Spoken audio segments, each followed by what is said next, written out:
As it relates to your desired outcome, like what would be a win for you on this at the end of this call? I think my big questions right now, and I wrote two things down that I thought would be maybe useful primers for you. Mm-hmm. When should verticals be different brands? And maybe as that might apply to our specific case, if we're looking at Yeah. launching another one. And then when to expand a product to your existing niche versus add a new niche versus neither. So those are two big questions because we're at this crossroads where we've worked EOS for 3 years on the money, pure, and then I'm getting out of the business a fair bit. So I have this luxury of time to worry about all sorts of new problems, which I find everywhere. Totally new anxieties, lovely. And then, but then also trying to figure out like really what is our next, who do we want to be? Who do we want to be next? Yeah. We've never had the luxury of worrying about, or the luxury of even really contemplating that. So hopefully today, if you can help get clear on some of those and even, if we can evaluate some potential verticals, niches, as the Americans call them. Yeah, niche. Although a niche, it's a term that it's very frequently used, obviously, but people are thinking about a different thing when they use the word. Like it doesn't mean a specialty, doesn't mean niche and based on demographics, on a vertical market. And so I tend to use vertical specialization as a more specific way to talk about at least the things that we're going to cover today. I like it. Yeah. Yeah, so you said two things. One is when should a vertical be a separate brand? And then the second one was, can you repeat the second one? Yeah. When does it make more sense to expand with another product to an existing vertical? Yep. Versus add a new vertical versus neither? Yep. I get it. I'm very familiar with that. I thought you might be, man. Yeah. Actually, I thought it might be like right place, right time. Yeah. I have an opinion about that. So we'll definitely talk about that. That'd be great. Okay. And what do you hope to? What would your goals be for our call here? Yeah, I just want to add some value and hopefully get you some clarity a little further down the road on these topics. Wonderful. Yeah, and then maybe like the meta part, the game within the game, is I too am trying to practice being less afraid to operate in public. Yeah, I'm a pretty private person, so my default setting is to just keep my head down and work. But sometimes you end up missing out on like pretty incredible opportunities to connect with new people and to share something you've figured out. Like someone is struggling, someone who's not competitive at all is struggling with the exact same problem you are, and you could actually alleviate it. Now that I've seen it just a couple of times, I'm like, wow, like that person thinks I actually took their pain away, and all I had took me 5 minutes of talking to them. Yeah. Right. Yeah. Yeah. So maybe you can help me break that down a bit too. Yeah. And likewise. Give me some reps. Yeah. Beautiful. Where do you want to begin? Wherever you want to, man, from the start. Okay. Well, yeah. I'd love to just follow your lead. Okay. I think would be a great way to start is to go through the spreadsheet.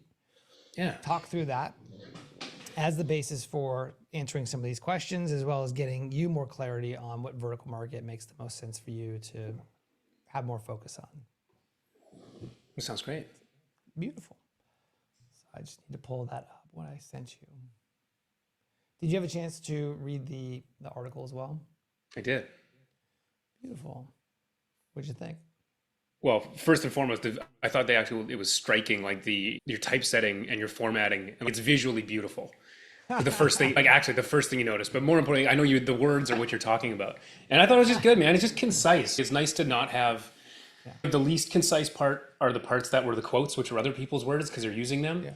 And I think whenever I see that, that's okay, this person they're really thinking about what they're writing, which in the marketing world is disturbingly refreshing. Exactly. Yeah. I just came off the tails of writing a book, and exactly. That's what I mean. Yeah, I'm sure they're related. Yeah, exactly. So being super intentional about not only the quality of the content, but just the delivery and all those things. So thank you for saying that. Yeah, I'm actually excited to read your book. Rob says it was good. Yeah, thank you. Rob said it's the real deal. He's like, yeah, we read a lot of business books and some of them are not good. Yeah. Well, it's based on real world experience. That's the key. Yeah, you're just a consultant. You're Professor Quinn. Exactly. I want to be in business, so I'm a consultant. Okay, and everyone's here to help. In the article, it talks about some preferable and less preferable criteria to narrow down a variety of options of vertical markets. And so this spreadsheet is to help put that theory to work. First thing, we want to do is identify a couple of vertical markets that maybe you have experience in, that you're considering niching into deeper, focusing down on from a sales and marketing and positioning perspective. What would those verticals be? Sales consultants. And if we want to go even deeper there, it could specifically be Sandler sales consultants. Beautiful. I love the specificity. Yeah. Okay. I wouldn't mind doing a bit of a brainstorm because there tends to be the verticals that we've seemed to have a lot of success with have a lot in common. And right now, this like the franchise consultancy where it's like really tight, there are also some rules they have to play. So of which like scaling up, culture index, Sandler, whatever, where like they have this practice and they're doing some sort of consulting or coaching around it, but it's quite standardized. Okay. Yeah. What will be a third one? Well, right now we cluster around B2B SaaS. It's like niche B2B SaaS, professional services more broadly, I suppose, then marketing agencies who don't do outbound, which is quite broad, like the typical digital full service agency, and EOSIs is like our bread and butter niche. Do you want to throw EOS in here and as a comparison to include this in the process? Would that be helpful? Well, I think it would. You know what? Let's do it. I think it would. It's one of those things I'm being a chicken about. Okay. Stop being a chicken. Thanks, man. Yeah. The cool thing is that you own this spreadsheet. Already has your name on it. This is your copy. So after this, you'll be able to go back and add another column, and to whatever extent that's helpful and useful for you. But this is a tool that you can come back to do this process over and over again with these other verticals. Yep. As an example. Cool. So when it comes to Sandler sales consultants, let me back up. So the frame of this is we're going to look at a number of criteria that are indicative of a good vertical for you to target your agency on. Okay. We're going to look at things like vertical dynamics. We're going to look at client data. We're going to look at your client experience, your company and your overall market strategy or go-to-market strategy. And we're going to score each of these criteria based on a scale of 1 to 10. 10 is a strong yes or preferred or yes. No is a not preferred or not a no or a big no. Right? So 10 is good, 1 is bad. And so as a result of going through each of these criteria, we'll get a number at which will automatically populate the bottom here. So they're automatically summed up. And will give us a relative strength for each of these 3 verticals that we're comparing with each other. Based on that, there will likely be one of the 3, there typically is always one of the 3 that has a stronger score. That's a decision point to say, okay, based on the score, that sounds like it could be a strong vertical for us to really focus in on as an agency.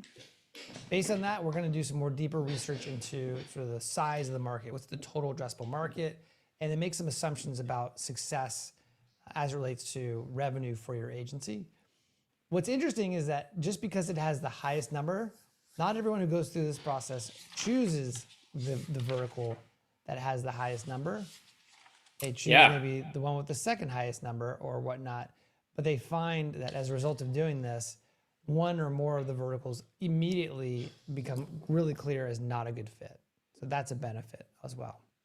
This is great. I would love to change franchise consultancies in the middle because I think we're actually going to collect that with the column C. Let's change that one to niche business software. What's an example of a niche business software?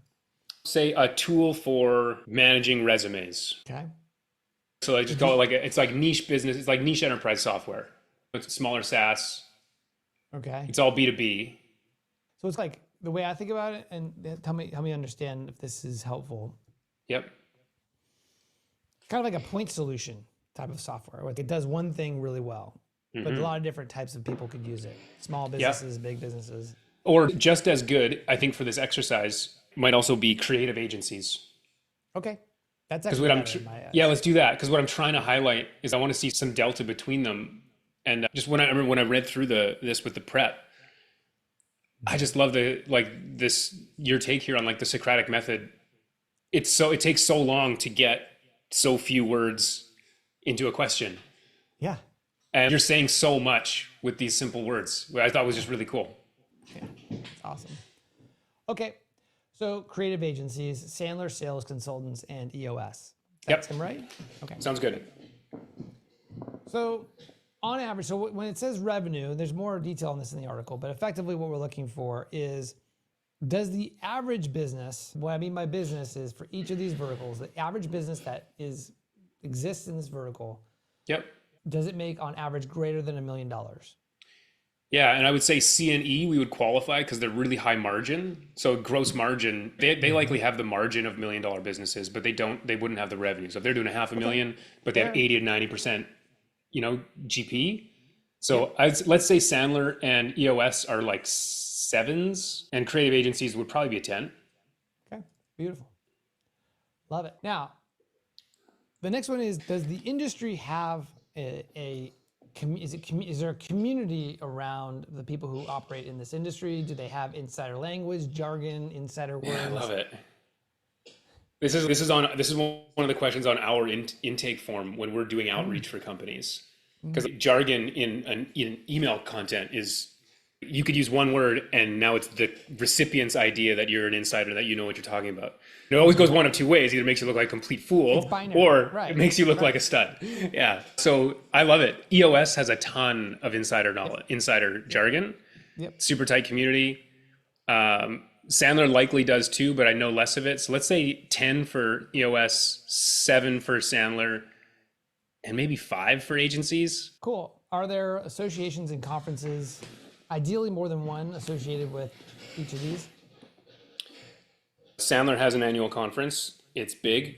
Our mutual friend Rob goes every year and loves it, and says it's actually the best conference ever. I go to a lot of conferences. Okay. It's the best one. He goes to 60 a year. I know. He speaks very highly of Sandler. That's great. I think that's probably a 7 again. There's probably a ton for creative agencies, but I don't know them. What do you think? What's interesting about the agency space, from my perspective, having been an operator and now a consultant, is that there are a lot of conferences that agency people will go to, like an SEO agency where you build up your skills, or HubSpot and whatnot. They may even go to the Sandler conferences. So maybe it's a 5 again. However, there's not a lot of conferences, to my awareness at least, that attract creative agencies in this regard, like all of them, as the primary audience. Yeah, I'm with you. Like there's groups, there's networking groups, and there are like masterminds and groups that coaches put on. But that's different. I think that's not like a real conference. So that's my perspective. I agree. So 5? Yeah. 4? Good. And then EOS? 9? Yeah, beautiful. Now, how about, what kind of maybe professional history or personal history, familial connection do you have to each of these? Do you have someone, maybe a family member who's also involved in Sandler sales, that community, or any of these? No, but I think sales in general, I have friends who speak so highly of Sandler and their methodology. I've been told that the Sandler selling method is similar to like the method I've picked up over the years. Like the idea of, it's quite principled. I think it's probably one that you would appreciate too, if you don't know it as well. And my dad was a salesperson. So I think I do have that's probably an 8 or a 9. Yeah, there's some affinity there for sure. Yeah. Less so probably for agencies, 4 or 5. EOS, same 9 or 10. Ooh, 10. Probably. Like we run EOS. I'm in EO Vancouver. I've been an EO member for 6 years. So a lot of our EOS is just a language that we speak. Yep. I'd say half the chapter runs on it. It's been so impactful for so many businesses. We love implementers. We have one. We love EOS. It's for those who work it, it's just game changing. It's been game changing for me.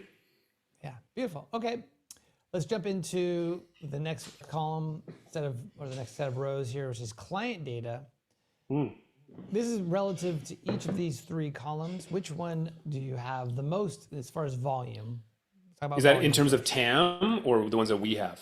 The ones that you have. So let's say, for example, you have 10 Sandler sales consultant clients. You have 5 creative agencies and 2 EOS. I know it doesn't represent the reality. Yeah. But effectively, the 10, like the Sandler would be the vertical you have the most current clients in, or have Yeah. had. We have nothing in Sandler yet. This is the one that we're trying to validate. We probably have twice as many implementers as creative agencies. Okay. So would that be maybe 10 and 5? Yeah. And it'll be the right representation of it on a Yeah. relative basis. Okay. Yeah. Okay. So best average revenue per client, again, on a relative basis. I anticipate the Sandler one will be like, should I use what we're going to price it at? Or just leave it blank? Yeah. I Okay. would So say, I mean, the risk there is that without actually having a paying customer, you may find in the sales process they may or may not be able to afford what the pricing you have in mind, but we can use whatever you're comfortable with. yeah, we've done market research. We've chatted with a bunch of them. Great. I think it's going to be, if we put EOS as a 7, put agencies as a 9, and Sandler as a 7 as well. Beautiful. What about organic word of mouth referrals coming in the front door, inbounds coming through various different marketing channels? Like, where are you organically getting new business from? We only get business at this point by word of mouth, which is why it was so interesting to chat with you. It's like we just fell into this vertical thing. Like we fell into the power of it, which is wild. It really is, to just stop and think about that, right? We're like how the hell how did we get here? It just baffles me sometimes. Happy accident. Like they just keep, they just keep, but that comes back to this power of going really deep vertically, where like it works for them. They talk to each other. They can't help but tell their friends because they want their friends to succeed, and they trust each other. Yeah. So with that, Sandler, we don't know yet. It's not totally unclear. Creative agencies, we could put at a 6, and EOS at 10. Beautiful. We definitely get more than one net referral per EOS implementer we bring on. Fantastic. It's wild. Yeah. All right, let's talk about client experience. My understanding is that you're the primary salesperson on the team Yep. today. So do you enjoy selling to each of these, like on a relative basis? Such a great question. Yeah, let's go. Probably, I'm going to guess a 7 there and an 8 there. Beautiful. And once you make the sale, I know you have a team that helps to fulfill. If you were to ask them, or maybe you already have, if they were going to level of happiness in working with each of these groups, how would you think they would respond? Yeah, I think Sandler will be TBD. Yep. Agencies. Do you want to guess, or do you want to put a 0? What would you prefer there? Yeah, I'm going to guess 6. Okay. Beautiful. 5, 9. Yep. Beautiful. As the founder and having run this agency for a while now, would you like to wake up one day in a year and 2 years and have a business full of these specific type of clients? What makes you excited? 6, 5, 9. Beautiful. So do you already serve this vertical? Nope. Based on our conversation, I'm familiar. You might give you a 1 because we do have we have some sales consulting, so that's what brought the idea forward. Agency. Yeah, 5, or no, probably more, probably 6, 7, because this isn't about the quantity of customers, right? Yeah, this is more whether or about not you already serve them, right? it's more about fit.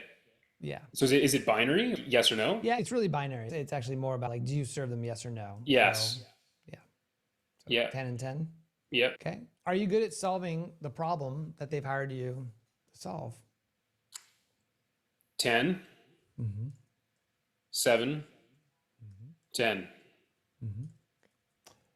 So if you were to really lean into this vertical, one of these 3, does it fit for the vision of the product you want to build? And maybe that is IP, or maybe that's just your brand, the company? Yeah.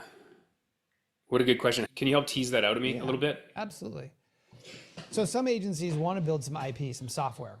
And so maybe it is a dashboard, and the dashboard solution might be really good for, let's say, creative agencies that have, as an example, I'm thinking of one of my clients, they actually have a dashboard that helps to surface up insights behind banner ads, as an example.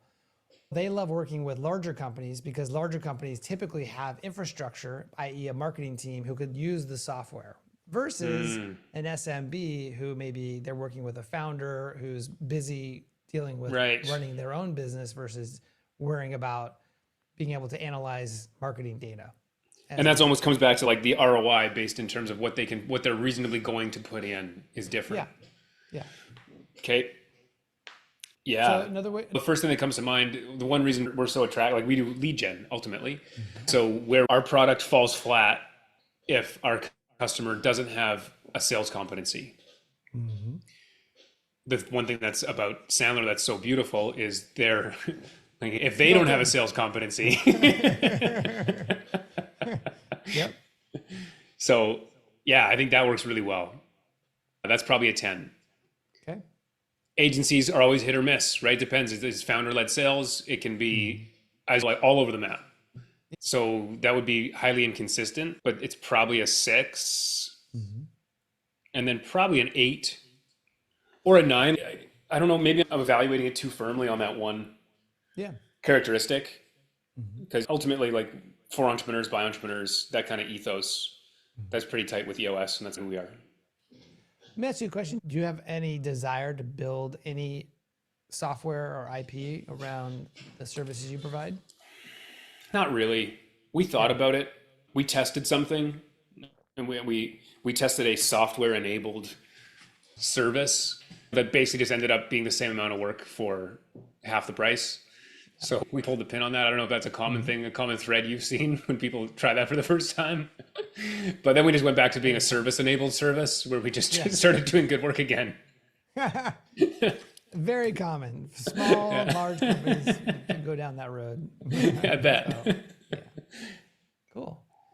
What about your competitive advantage? Are you known? Do you have a good positioning, a unique positioning in any of these? And if so, what level of strength would you say? I think Sandler works relatively well because we're in EO, and it's probably the same reason for EOS. Like they tend to really run in those circles. There's tight networks because they really like selling to EO size companies. It's their perfect target market. You say that you have any kind of recognition in this industry? Do people Not at know all. you? Not for Sandler. Okay. Nope. That's really what we're looking for here. Got it. So yeah, and so not theoretically, but already positioned, like current state. Correct. Yeah. Yeah. Okay. Cool. Then the 0. Okay. Probably 3, 4. Okay. And then 9 again. No. Okay. Now we'll actually explore this further in the market validation piece, but as it relates to your general understanding of each of these markets, are each of these expected to grow over the next 5 years? Grow with sort of the overall economy? Are they expected to shrink relative to the overall growth of the economy, or outpace it? Sandler, I don't know. I really don't know. I imagine just given like where we are in the broader economic cycle, services around sales are probably pretty well positioned, like from a macro perspective. That may not be so true for creative agencies. And EOS would be a big question mark. They've almost doubled in size in the last 3 years. You've heard? Yeah, I've heard. I have a friend who's an EOSI. Yeah, so it's going to go one of two ways. Like they're PE owned. Yeah, they're either going to shoot to the moon there, or it's going to, there might be some rough waters, perhaps. Interesting. Yeah, Right, but so both of those might potential actually, there is exactly, there's some risk, but it may also be an opportunity. Yeah. Because who knows, right? Like for us, if there's 850 implementers and to have a beautiful business, we just need to genuinely help 50 of them. I don't know. Okay. So what would you put here? 6, 4, 5. Beautiful. And then again, based on your understanding of these 3 vertical markets, do you feel that any one of these are particularly susceptible to a big downturn in the market? We all know creative would be. Yeah, be the first one to go. So that's probably a 2. Yep. EOS is probably they're still both consulting. They are on the bottom, or their lines on the P&L may not be as, they may not be the stickiest if there's tough times. So let's say 5 and 5. Yeah, we have to shed costs. Yeah. These pesky consultants are the first ones. Yeah. Yeah. Sorry, Corey. Yeah, I don't know how to put this gently, brother. But yeah, I imagine you've done this for your business, so I'm not breaking any news to you. Absolutely. And luckily, I have book income. I'm joking. There's no income there. Yeah. You also, yeah, you wrote the book on this stuff, so it's probably, you might have seen this coming down the pike. Okay, so just based on this conversation, we've been talking about this for a little bit now, about 20, Yeah. 25 minutes, and we have a sense of, relative to the questions, these categories and questions that we've been asking, we have a relative strength of EOS, followed by creative agencies, followed by Sandler sales consultants. So how does that strike you? The first thing that comes to mind is there is a bit of almost a confirmation bias kind of baked in because agencies are the one we know and Sandler's the one we don't. Yeah. So if we're evaluating those heads up, it's almost shocking how much parity there is between them. Yeah, it's interesting. As it relates to this process and wanting to go from using these scores as a basis for looking deeper into one of these verticals, and we could look into multiple, but if you're gonna say, Wow. what It's my wild. first It's choice- just, yeah, it's so interesting. Remember when we came into this, one of my two big questions was like, when do you add a product for an existing vertical versus start a new one? Yep. And when I see this, I can't help but think that there actually might be an answer to that. Is that a conclusion you might even draw here? We're like, wow, if there's such a spread and you still have a lot of room to run in an existing vertical with a 137. That's going to be my first question, which is, what is the total addressable market, i.e. how many EOS consultants are there in total that could If we give them all geographic exclusivity, which we would, let's say there's 50 markets, maybe 55. Okay. There's Maybe more if there's Europe, but yeah. Okay. So there's 55 effectively zones or markets that you could sell into For EOS, yeah. for EOS. So that's the total addressable market. Is there a way for you to get 100% of that? Potentially. For sure. Because there are 5 to 10 or more implementers in each of those 55 regions. And we just need sell one. into multiple implementers in each region? No, we would just pick one. But to get 100% penetration, we only need 1 in 10. Or not even. 1 in 15. Right. Got it. Okay. Yeah. So there's theoretically you could own all 55.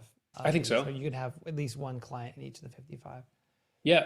And I think that would be desirable. Because I think that's the only time we've only worked against that a couple of times, but it's been at their EOS implementers. Sometimes they just love each other. So they'll be like, I really want you to help my competitor who also works in my city. All right. He's like, there's enough for all of us. Okay. Yeah. What's interesting, 55 is a pretty small number of a total addressable market. But is it actually 850 is my point. I'm wondering that there's some math here, which you can see on the screen. I'll talk about that in a second. But without even using these numbers, I would say, how many of these zones do you have today? 15 out of 50, total? 55. Okay, so 15 divided by 55. You're at 27% of the total addressable market today. Yeah. You mentioned already that you have great positioning. People know you, people trust you. You've been providing great services. It's expected to relatively grow relatively flat. It's pretty much flat from a recession-proof perspective. You're already at 10 out of 10 as it relates to solving this problem. You're already serving them. Like all of these scores, to me, just immediately speak to the fact that this would be honestly a no-brainer for you to get behind. And just to put together a battle plan. Sorry for the war metaphor, but just get a battle plan to figure out, okay, how are we going to go get the rest of the 40 other zones in an intentional way? Like that to me is probably the lowest hanging fruit based on our conversation. No doubt. Well, it's funny, just going through this quick exercise with you, that's the first thing. I'm like, oh yeah, like it's wait. It's almost free money for you. You just have to go and do it. Yeah. Yeah, and again, we've only grown by referral. We've never contacted one of them. This is exactly right. You have an extremely strong, you're in extremely well positioned to go and get the rest of those with a little bit of effort and focus. Yeah, which we have. Things I would recommend you do is go out and get a list of all of the EOS implementers in each of these 40 remaining zones. Yeah. And then we can talk about gift-based outbound, which is a really powerful way for you to get in front of these people. And that's also one of the things we want to, my other question is, when do you add a channel? So like gift-based outbound is actually a service we're interested in offering. Fantastic. It's really powerful. So I know. you could introduce the service by doing it to Oh, them, amazing them, and they'll go, who are you and why are you so amazing? And can you help me do this with my clients as well? this is so beautiful. Okay. So some of these numbers, because it's a low addressable market, I think the automatic calculations don't really apply. But Yeah. given the fact that you have a lot of runway in this industry, you have a brand name, you have success, and you've got evidence that you're successful, you can provide a lot of value for these folks. That's what I would do. Yeah. As a focusing mechanism, because when you 100%. focus, you can get a lot further down the road. You get much better results, much faster if you focus all of your efforts on just accomplishing that. Make it a 6-month goal. Be aggressive. Say, we have a new goal. We're going to get all 40 of these zones, and you'll come hell or high water, we're going to go get them. And there's ways we could talk about to do that, but that's what I'm taking away from this right now. Yeah, me too. So there's two variables here that are probably worthwhile discussing. As a little post-mortem, it's interesting. It's like this, like kicking off the Sandler niche has been a rock of mine for a couple quarters. Sure. And it's been one of those things I'm kicking down the road and I can't figure out why. So it's interesting because sometimes you're just like, like what, everything, like the logic, it all makes sense, Totally but yeah, I should be doing this. I'm saying I'm going to do this. It never gets done. What's going on? what the hell is going on? Yeah. As a certain person whose life literally depends on getting things done for some reason. You're like, I want to do it. It makes sense to do it. Yeah. I'm just not doing it. So that's funny. Good. But then so there's a little bit of risk. The risk around the EOS thing is we pride ourselves in doing outbound right because there are certainly wrong ways to do it. 1,000%. And there is a bit of a changing of the guard maybe at EOS as an organization. And the old ethos was belly to belly. You go to EO, you go to YPO, and you work your network. Yeah. And you get your clients. And then COVID happened. And then they added 500 implementers in 3 years. And there's one EO in each city and 10 implementers. There's one YPO. Chamber's a little bit small for who they're after, revenue wise. And then there's still Vistage and Tech and all these other communities they're competing with. So they're like, there's only so many networking opportunities. There's only so many things. So we have to do some more traditional marketing. Like we got to phone people. We got to pick up the phone. We got to send emails. We got to talk to, we have to talk to businesses. This is on behalf of your clients, right? This is how our client is feeling. This is how the implementer in general is feeling. Because there are some implementers who are quite pure about like, no, you never reach out. You never do a cold call. You never send an email. They're like, maybe you mail them a book, maybe with a personal note. But then a lot of the newer implementers, the way they see it is, well, it's easy for you to say because you have your practice. Right. Yeah. And you built it. Right. You get 5 referrals a quarter and you need 3. They're like, I just paid to buy a franchise license and I have 3 session days a year and I got to eat. And I'm still, so they're in a transition. So I have this big fear though, that it could all be taken away from us somehow. That the wrong what would person. be an example, like how could it be taken away? Just that, I guess if corporate decided it was a hill they were going to die on, that you do not do outreach. I don't think their incentives necessarily are lined up for that to be the case, but sometimes boards and groups of people do it. We're not all rational actors all the time. Sure. And if it's my livelihood and our people's livelihood and our customers' livelihood, whatever that depends on it, ultimately that's on me. So that weighs on me. When I think about, do I go deeper in this niche or diversify? It's like, that's ultimately the question. Yeah. I call it platform risk, right? It is. It's exactly what it is. Right. So it's like the agency, different scenario, but that builds their whole positioning and their whole go-to-market around HubSpot. Yeah, or Google, and something changes overnight. Right. And so how does that factor into what we just discussed? I think it is unique to your situation in that you are targeting a vertical that happens to be platform driven, that you don't have control over, that may pivot. I think there's what you're saying. I think there's truth to it. That you never know, man. It looks like it's going to pivot more towards us, but again, I'm not in the room. I don't know. The incentives of a franchisor is to have successful franchisees because they live right. There. right? They've left the And we do server. make them successful. And we actually do a good job. Once they actually see the work we do, usually the walls come down, right? Because we're like, they're not so aggressive. Because, oh yeah, wait, this isn't the Prince of Nigeria or the first page of Google thing that we're used to. Or like the Right. person who just keeps You phoning and guys are phoning. different. We try to You have a be, lot of yeah, we try to be credibility. relevant and like to actually send messages people want to read. Some of the things I would think about, what I would look for is data that is similar that you could look at from a, sort of an adjacent perspective. And what I'm thinking of is if it's truly a franchise model, then look what other franchise models have gone through and how are they addressing this problem. For instance, are there other sort of EOS? Yeah, scaling up or, right, those types. Yeah. Yeah. Yeah. So how have they approached this? How they solve this problem? Is it a real problem, right? Is it, because what we're looking for is evidence that this is a real problem.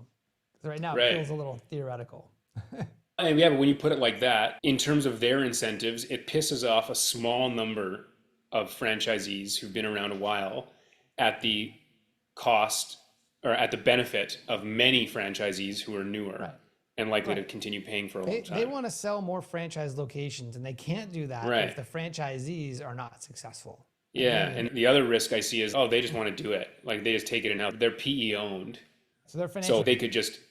But do they just build Leadosaurus themselves, or hopefully buy? Sure, I've hey, seen this in the franchise buy industry, us. them trying to bring it in house. You never seen it work is because you'd never think if they were good at it, they would be doing it, and it's just not. Right? It's like their 100%. lead quality's It's a gone skill down set. lower It's and a lower. specialized skill set that requires Right. dedicated resources that are just, it's not, every That's time I've cool. seen a large franchise, even like the franchise holding companies that own 15 franchise brands, they've tried to build out a marketing team. And typically it's not a core competency of the, Yeah, and then they're competing against others who do, yeah, who exactly. who it get is their better core results. competency and have experience exactly. Exactly. And yeah, okay, that's good. That's good to hear. Yeah, and that there may be an exception to every rule, but that's based on, again, my experience of that. Yeah, great. So- I'll just jot that down. 100% guarantee from Corey. Excellent. Thank you. Yeah. Being recorded. Yeah. Thank you. Yeah. I back up my work. We'll just have ChatGPT modify that for me. Yeah. Yeah. And yeah, I think you bring up a good risk, a good point that is a potential risk. But until it becomes, it's hard to work in hypotheticals. Until Yeah. you really start to see anything material, I wouldn't necessarily, depends on your level of risk, but I wouldn't deter you from moving forward. Now, down the road, if you see some kind of shift and it's a material shift, meaning that your current clients are canceling because they're being told to or whatever, that's a different Right. story. But what about this, Corey? What if it's all actually like all roads point home in that the best way to grow the niche, broaden the offering, and de-risk is to broaden the offering? Oh, they don't like email as a channel? Great, we do gifting. Yeah, absolutely. Oh, great, That we goes to do, your right? question. So we could certainly just, we could diversify a bunch of that risk away without even diversifying into Yeah. new niche. There's that. And I want to talk about that. The other thing, the other idea and concept to consider is, do you have a direct relationship with EOS? No, because we've been scared, which is why I was also so scared to even have this chat with you on the internet. Yeah. Yeah. So you're helping in a certain way that they could see you as an ally to helping them to achieve their goals. Some could, yeah. Right. Exactly. Or the organization, I'm saying like the franchisor, right? Well, I don't know. Again, some of them also say, I don't know what the percentage is, but they would, their public position is that don't do this, don't do any of that, go to networking events. Got it. And it's just hard. It's hard for people who, I'm not the EO chapter sponsor and there's only one, Yeah. but you Well- sold me a franchise license. So the other point that you brought up, which is to diversify the ways that you solve this problem for them, may help in that regard, because they may not I think so. email, but they Right. well, You're like, great. It's amazing. Like we would love to be able to send more books to 100%, because then what we're good at is growing EOS implementer practices correct. So by whatever it's- means necessary. The way that I like to think about it is, what is the problem that we're the best in the world at solving? Mm-hmm. How you do it is less important about what's the problem you're solving, because the tools may come and go. And that's the benefit of focusing on a vertical market, because then you know that, for instance, there used to be a social media channel called Vine. It was owned by Twitter. Yeah, I know it. Day one, baby. And that's, and so if you made the mistake of positioning an agency as a Vine agency, and then the Vine went away, which it did, you'd be out of business. And so But imagine if you were short form video, because so that short form video did business is okay done. in the decade after. Yeah, in the decade after, exactly, right? And Like, so, right. More than right? Yeah, wild. The analogy here is for you is maybe look at it from a perspective of we're the expert at helping, we're the experts at helping EOS implementers with filling their practice. How we do it, there's a lot of different ways. We can help you with a gift-based outbound campaign. We can help you with email, cold calls. We can help you with direct mail. Like whatever it is going to get the outcome of helping you to fill your EOS practice. That's why you hire us. Yeah, I think that's beautiful. And we can actually diversify around that. And it also, there's other platform risk that's baked into our business around leaning so heavily on the email channel. Like that was our sole focus initially, which is like, we want to be world-class in one channel. So we dropped all the others. Yeah. And it worked out really well because we got really good at it, I think. Obviously. Yeah. Well, I hope so. We got good at it. We do one thing. But that there's two sides to every coin. And that coin does have a little bit of platform risk on the tail side. So maybe it's not, we're the best in the world at email, like direct email marketing for EOS implementers. We're the best in the world at filling their practice. And that one of the ways that we do that is through email, but we're not limited to that because there's a lot of ways to do it. What I also love about this, actually exploring this idea as well, is they are, as an industry, they're going through so much transition, right? PE owned, a lot more new franchisees. There's a lot of motion in there. And where there's motion, there's problems to solve. And you could think about if that's who we solve problems for, there's a bunch of hard problems they're going to be facing in the next 5-10 years that we could help them solve. Yeah, that you're already going to have a relationship with them, that you're going to be very capable. Yeah, we already speak the language and we genuinely love it. That's why what resonated so deeply with your stuff, right? Was like the empathy piece is like, that's one of three things. If there's three things that you get from this, and it's like we fell into this niche, like it just bubbled up because we love it. Like we actually love it. So and it's sincere. That speaks volumes. So their problems are going to change and evolve. You're going to already have an existing relationship and a brand and reputation there as someone who can come in and help solve these problems. You'll be extremely well positioned in that regard. No, you moved me, man. Yeah. Let's go. Yeah. It's awesome. Yeah. That is really cool. I don't think I've ever seen it so clearly like that, as that being such an obvious, or nothing's obvious. That's not maybe not giving us enough credit. But it's obvious, but but as viable, or like it's like Occam's razor. That one. Oh yeah, like what would it look like if it were easy? Like we just have a whole bunch more of the exact same customers we already have. We'd sell them more stuff. We'd get better at it. They'd like us more. Yeah. We'd diversify out the risk because we did more than one thing. We get more referrals. You can charge more because you're an expert. Exactly. It's so funny. Yeah. We just love doing the hard things. Right? It's distracting. It is. Yeah. Wow. So that's awesome. Okay. So what next? Now what? Now what do I do? What do I do with this? The plan is that what I would recommend and advise for next steps is really work hard to get a great list of all the implementers. Yeah, we got all that stuff. Yeah. So you have a list. Okay. For sure. Then you'd want to prioritize them based on... We know them. Yeah. So prioritize them based on whether or not they have an acute pain today that you can solve.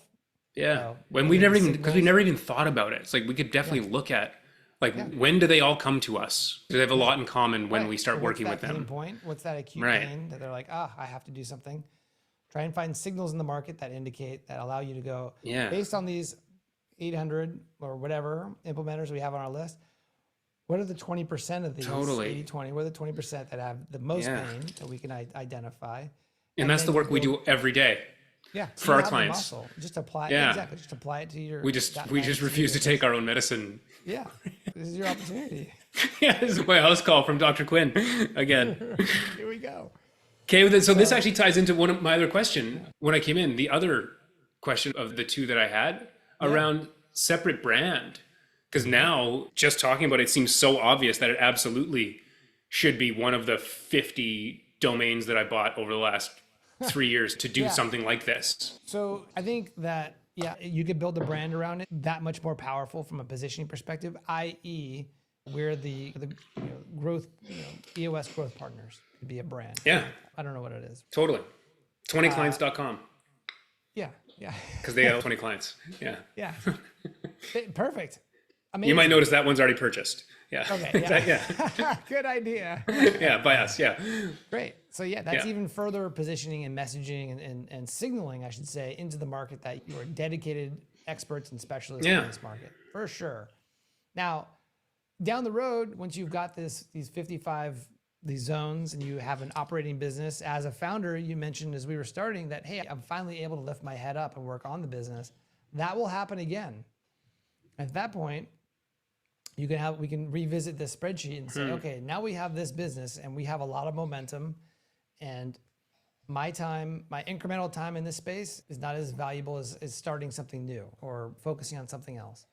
So what could that be? The way I would approach it is, what is the problem or the best in the world at solving? And what's an adjacent vertical market that has the same problem we already know how to solve? Totally. And it might be Sandler then. Yeah, exactly. Maybe. Yeah. Mm-hmm. So the example I have is from Scorpion. We were excellent at marketing for attorneys. We had all of our focus right there. We built up this amazing business, tons of referrals, and great reputation. So the question we had was, who are the other businesses that are like attorneys that have a similar problem that we are already experts at solving? So it was home service businesses. In both cases, they are local service businesses that work within a radius of their business. They all need websites and local SEO and LSAs and reputation management. And we had everything. We just had to now apply it to a new vertical. We had to learn the vertical, and there's a process there. Definitely, it's not just a copy and paste, but that became a massive growth channel for Scorpion. And now it's a big strategic part of their business. Yeah. Well, and it gives you the moat, right? Ultimately.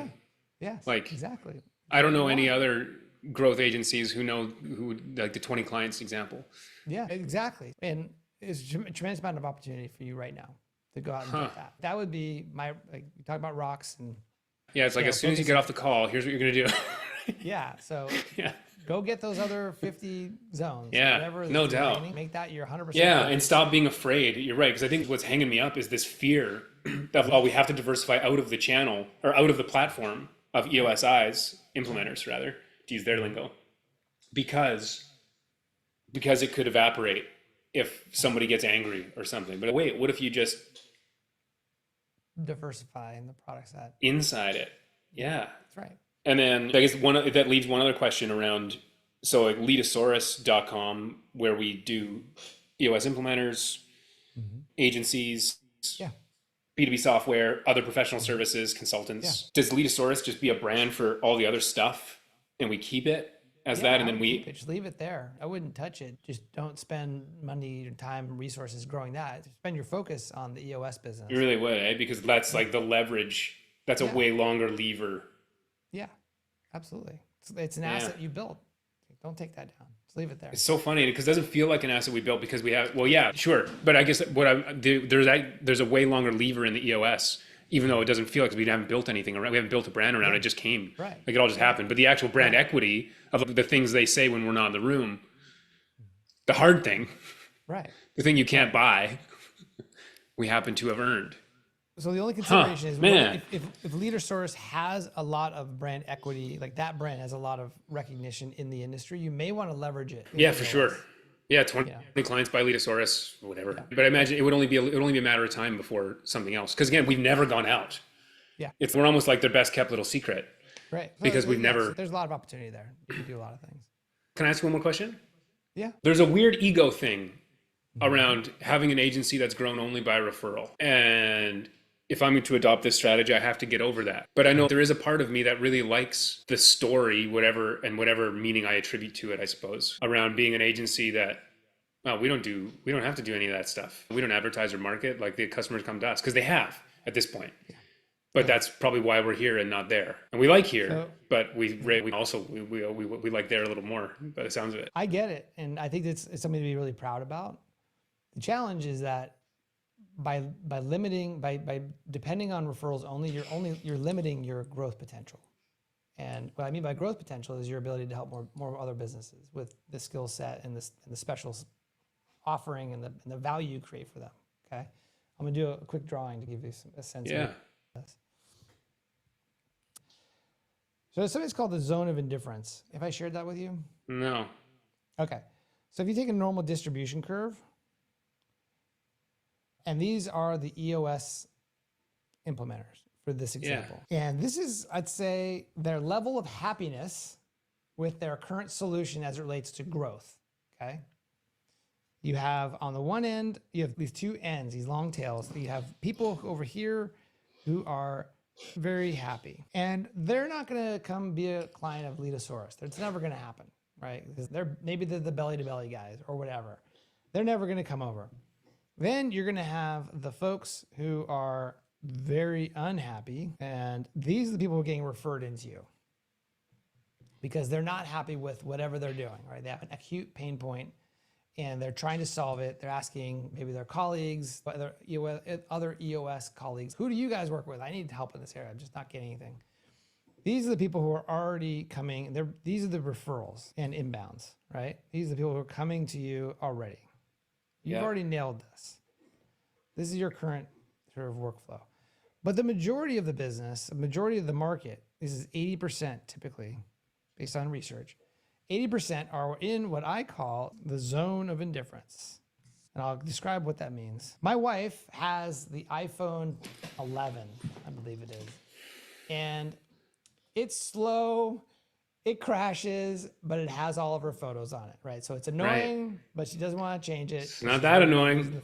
It's not that annoying. Yeah, exactly. Right? And so it's not a pain. It's not gotten so bad that she goes down to the Verizon store or whatever and gets it fixed, right? The pain of making a change is too high perceptually, or maybe the pain hasn't gotten bad enough for her to make a change. So that's what 80% of the EOS implementers in your market today are in that zone of indifference. Yeah, they're not growing as fast, but they're not so annoyed by that, or there's so much pain that they're doing something about it.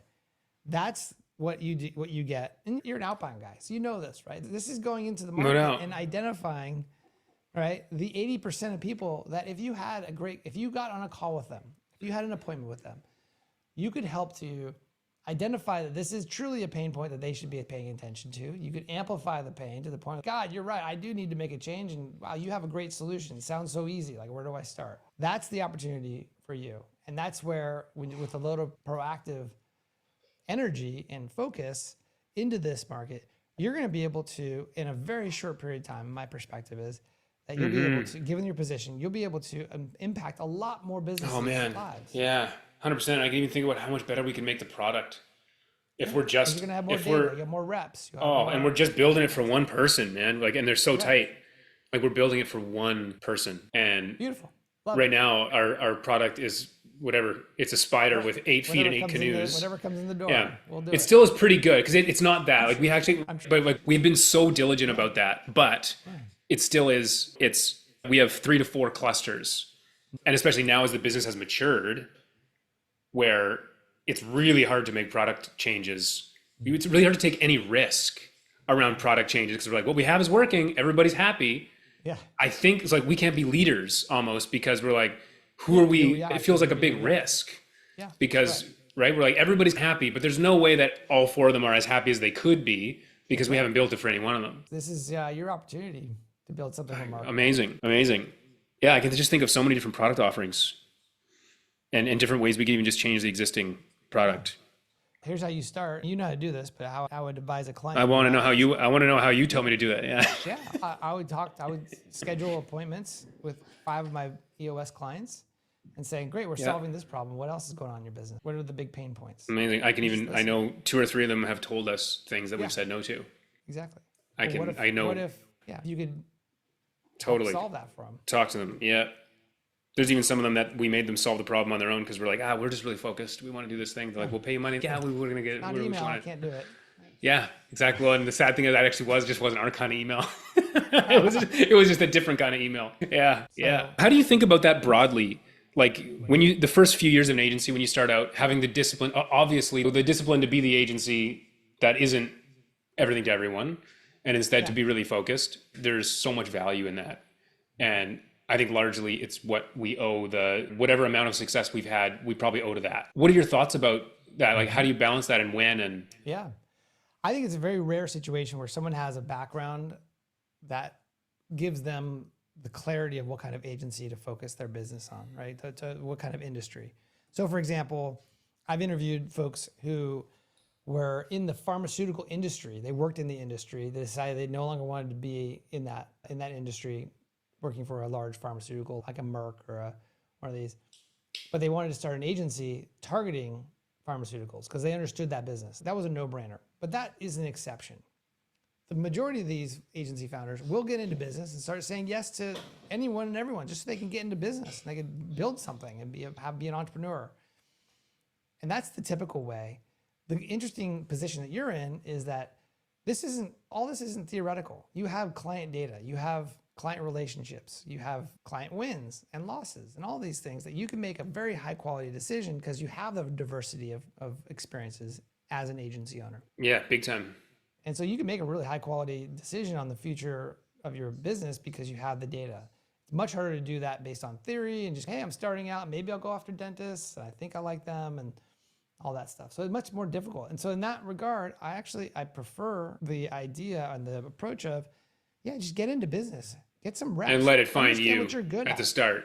Create value, find out what you can do really well and like what the market wants, what you like doing. And then you can begin to refine that. Yeah. But in going through that phase, do you recommend upstarts to be super narrow in what they do, but more liberal in in who they serve? Because there's two axes there, right? Yeah. So it's interesting. The way I would approach it, if I really wanted to get into the agency business, I would interview clients and try to understand what's the pain point that they have today that they're willing to pay someone to solve it for them. Yeah. And I would find a way to solve it. But you would start with the vertical that you want to work with and interview them. Yeah, I'd have an idea of who that is. And if I don't have an idea, then I would be less strict about that. Yeah. Interesting. And then, almost letting it find you a bit. Yeah, exactly. Or be super tight in what you do, get really good at the one thing that you do, but do it for multiple people, that's the path that's how we ended up here. Say more about that. Well, we dropped all of our other channels. We used to do all sorts we placed SDRs for very briefly. We did LinkedIn, phone, email, CRM integrations. And then after just a few months, like within the first 6 or 12 months, we dropped everything except outbound email. Because we're like, okay, we could actually serve a few different industries and find out where we resonate. Yeah. So, maybe that's right. But we're going to do one thing, get really good at it. Yeah.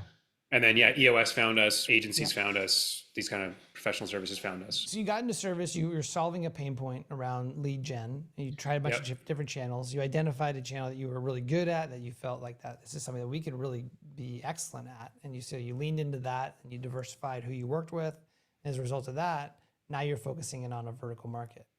Is that a natural life cycle? I think it's a good life cycle. I wouldn't say that most agencies go through that. I think it's really great because you're making decisions based on the market, not theory. Yeah, cool, man. I can't thank you enough. That was great. This has been fun. I love this stuff. That's actually. I think I'm gonna have a nice long think. Good. Like today, go walk for a couple hours. Yeah, it's Father's Day weekend, so maybe over the weekend, just consider it and reflect on the conversation. But I think there's actually a chance that you fundamentally change the trajectory of our business. It's possible. I don't do anything, man. It's all you. Yeah, it's possible. Well, thank you for saying that. But call it happenstance then. Whatever, right? Whatever it is. Beautiful. I think there's actually a chance. Yeah, I love it. There's actually a chance that this pivoted because we wouldn't have done this otherwise. And right now, we'll see how hopefully it stands up in the sober light of day. I think it will. But that's awesome. I think if you do decide to go down this road, I don't think you'll have any problems with closing out the market. I don't think so. Especially with your skill set in the background. So you just have to decide. Yeah, I appreciate that. Yeah, that's the hard part. Yeah. Yeah. I think it's already done. We'll see. I think you're right. I know. I think you're totally right. It's been good, but Martin, let's stay in touch. Okay. I would love that. Yeah. Ken, again, thank you for being so generous with your time. And let's chat soon. Sounds good, buddy. Take good care. See you, Corey. Ciao.